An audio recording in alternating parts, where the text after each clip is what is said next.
What are some commonly used terms in search engine optimization? A common question that I get. So I thought, let me get on a video and talk about on-page optimization, off-page optimization, backlink building, algorithms, meta tags, description, and all things technical about SEO.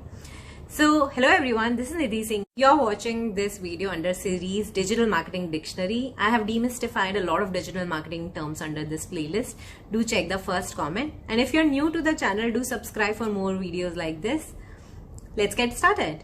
Use a search engine like Google to find something on the internet. It uses a special set of rules to decide which websites are the most helpful for what you are looking for. These rules are called algorithms. For example, let's say you are looking for a video of cat playing drums. Google will look at all the websites that have videos of cats playing the drum and use the algorithm to decide which ones are the best ones to watch for you. Now let's talk about another search engine optimization term called as keywords.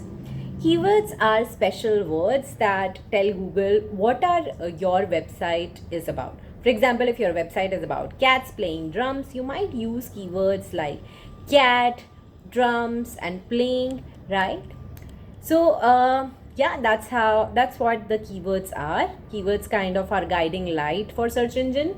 Then there are backlinks. What are backlinks? As the name suggests, it's kind of is like votes to your website. When other website link your website, it is like they're saying your website is really good, right? Because there are billions and billions of websites, and there is no particular way by which Google can decide that your website is a high quality website. So in order for Google to decide, Google has created this sophisticated system where backlinks are treated as votes. So if you are getting a lot of vote, which means if your website is getting a lot of backlinks, that means the quality of your website is high quality. Now with every good thing comes gamification. So now people have learned that backlinks act as votes. So people have started planting backlinks. What marketers do is they hire people, teams, agencies to create backlinks, to create a false voting system for your website. So, and that's the reason Google comes up with more and more sophisticated algorithms to figure out whether it is something done by you to look good in the eye of Google, or are you really good. So we learned about what is keyword, we learned about what are backlinks. Third thing is meta tag. You must have heard this. What are meta tags? So say you have a cupboard and you have put in all your groceries into it. How would you know what is what? Well, meta tags is like labels for your website, so that Google knows that where do they want to categorize. So if you have cat playing drums, then your meta tag will tell Google that your website is about cat playing drums. If you have worked on SEO, or you are working in SEO, or you are working in any related field, you must have heard of this term called as these two terms actually, on-page optimization and off-page optimization. So basically in SEO, there are two parts to SEO, you can say. One is what happens inside your website, and other is what happens outside your website. On-page optimization refers to inside your website. Now, on-page optimization has various levels to it, right? From making sure that your website looks well and appears well on Google, so it can be shown to more people. For example, making sure that your website loads quickly. Your website is optimized for mobile, because 80 to 90% of traffic is today mobile optimized, right? Your website rendering experience across several devices is fine, is also part of on-page optimization. Your website is also linking back to all the relevant articles inside your website, right? All of these things, schema markups, enriching the specific page. For example, a product page is supposed to have a specific schema, which means a specific format for FAQ, so that user is able to see, when user is searching on Google, they are able to see certain results directly leading to that FAQ. All of this is part of on-page optimization.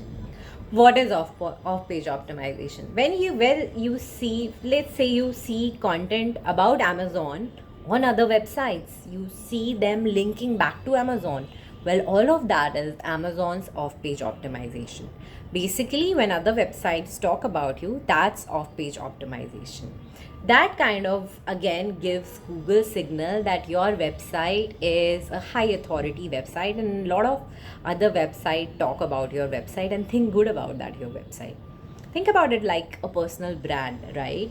So how does one forms a strong personal brand? When a lot of other people highly talk about you, that maybe if you have to look up for marketing, you should go to Nidhi. How do you know that Nidhi is something value worthy? Well, because others are also talking about you. Go and you check on her YouTube channel. She has significant amount of content. She has a lot of people commenting and engaging with her, and a lot of other publications publishing about she being a top digital marketer. That's how you think that I am a word of authority, right? And that's how it works in Google as well. So we spoke about keywords, meta tags, on page, off page, backlinking. Our sixth topics is SERP. Now, what is SERP? It's search engine result page. Whenever you make a search and whatever you see as your first results, I mean the page that you see in return is called SERP.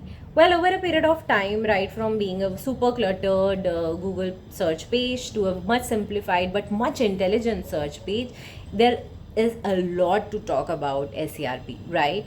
Right from rich text snippets to Google now returning video snippets in the search result, to Google understanding your need. For example, if you're looking to shop, instead of seeing your normal results, you will see these carousel cards, right, which are shopping related. So basically, SERP search engine result pages are now very, very rich. They have a lot of rich text snippets, right from if you're looking for a movie, you will see reviews. If you're looking for a product information, you will see frequently asked questions. If you're looking for a local restaurant, you will see local page listing. So basically, SERP is just a term, but it has a lot of enrichment done over a period of time, that where we can learn a lot more about it. I'm going to cover it in another video. So basically, in short, Google search engine result pages is something that Google covers for you and thinks that these are going to be most helpful for what you are looking for. And the next point is organic traffic. Well, this is the most simplest one. We all understand the traffic when people, this is the kind of traffic that comes to a website organically, which means free of cost. So if you're looking for shopping hat and you look for where to buy a cool hat and you land on a website without clicking on an ad, then you become organic traffic for that website. Websites invest a lot in organic to appear in organic search results. Why? Because it's a very cost effective form of marketing. You have to invest in SEO and building a team, but still it's a lot more cheaper than running ads, right? Yeah, so that's why you will find a lot of search engine optimization jobs, because people want to appear in organic search results. In fact, there's an entire science that goes behind crafting a website and building traffic for websites, setting up analytics platforms, etc. So all brands, what they do is they on an ongoing basis track how much traffic their key pages are getting and how much traffic they are building via blogs and other content related initiatives, so that they can make money and make sales by SEO. Another point, another thing to note is basically a lot goes in creating traffic, right? But one other key point that I would like to mention is bounce rate. What is bounce rate? You would often come across this if you are looking at website traffic. This is when people leave your website only after looking at one page, right? It's like they didn't like what they saw and they left. And that's if your bounce rate is high, that means that Google is considering that you're not worthy to send traffic. So yeah, you need to take actions if your organic traffic bounce rate is high. In some other cases like paid media, etc., bounce rate could still be higher, but because people might come and take information and just go away. So you need to analyze in other cases that why are people bouncing away, but in case of organic traffic, your bounce rate should typically be low. Alright, so these are some 8-9 terms that are super important when you are starting off with search engine optimization.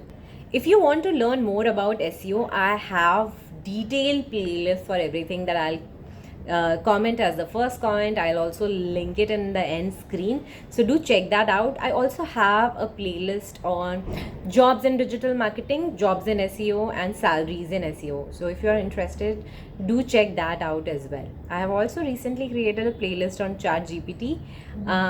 So if you are into content writing or SEO or either of them, you should definitely go and check out that playlist, because ChatGPT is going to change the way we do SEO. That's all for now. This is Nidhi Singh signing off. See you in the next video.